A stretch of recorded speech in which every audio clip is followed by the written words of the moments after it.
שלום לכל הצופים והצופות באינטרנט. תרשו לי לפתוח במילים אישיות של תודה. תודה רבה. התשדיר האחרון שלי זכה ביותר מ-30 כניסות, ואני מאוד מאוד מודה לכם כל אחד ואחת על כך.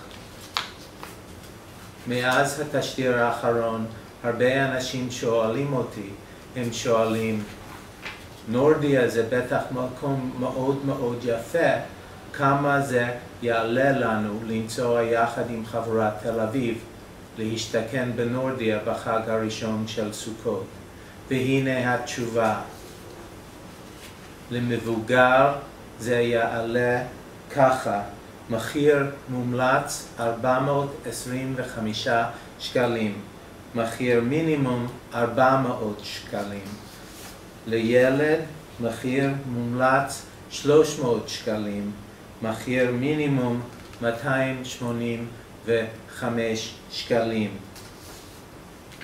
מיד אתם תשאלו מספר שאלות. השאלה הראשונה היא, למה זה עולה כל כך ביוקר? הרי אנחנו לא כל כך עשירים שאנחנו יכולים להרשות לעצמנו לשלם כל כך ביוקר.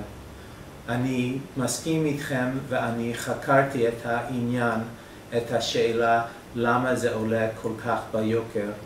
כנראה מתוך המחקר שלי עולה שהסיפור מתחיל עם ראש הממשלה ביבי נתניהו ויובל שטייניץ וכל המדיניות של הממשלה. איכשהו סטנלי פישר, שהוא נגיד הבנקים, הוא גם קשור לעניין הזה, ואני לא יודע בדיוק איך, אבל אומרים לי שגם האדם הזה. הם יחד עם כל הבנקים עושים דברים שגורמים למחירים לעלות שחקים. זה מתחיל במחיר גבינת הקוטג' שהוא מופקע, וזה ממשיך במחיר הדיור שהוא גבוה מדי ומופקע, ואיכשהו זה גם קשור לעגלות הילדים בצורה שלא לגמרי ברורה לי, אך למדתי שזה גם חלק מהסיפור.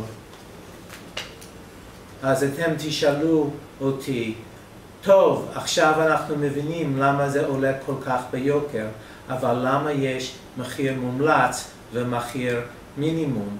למה הסרבול הזה? למה אין מחיר אחד, אחיד ויחיד?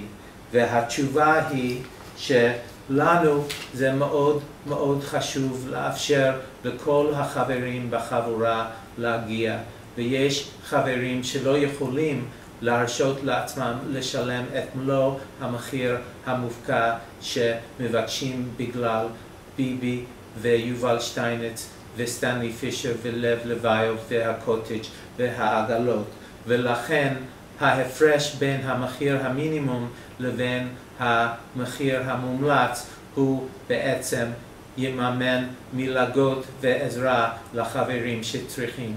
יחד עם זאת, אתם לא חייבים לשלם את ההבדל. תרגישו בנוח לשלם רק את מחיר המינימום. ואז אתם תשאלו, האם לאור המחיר היחסית גבוה זה כדאי לי להגיע?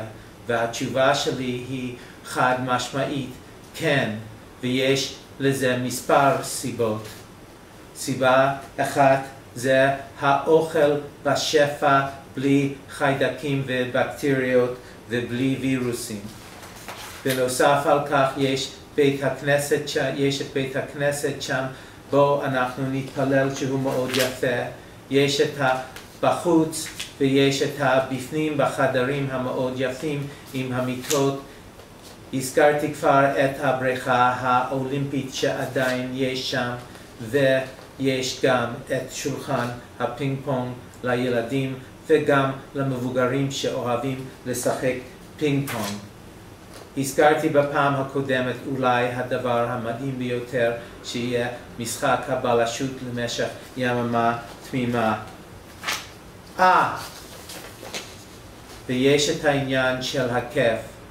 גילוי נאות, הכלב הזה לא יהיה שם בנורדיה איתנו, אך הכלב הזה מסמל את הכיף שכולנו נהנה ממנו.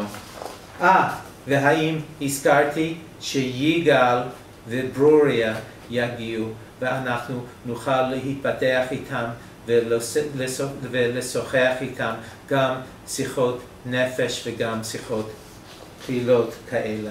ואם אתם מעוניינים להצטרף, אנא שלחו מייל לכתובת הזאת או תתקשרו לטלפון הזה. ואני חוזר, שלחו מייל לכתובת הזאת או תטלפנו לטלפון, למספר הטלפון הזה. שוב פעם, אני מאוד מודה לכם על תשומת לבכם. להתראות בנורדיה, ותודה רבה לכל הצופים והצופות באינטרנט.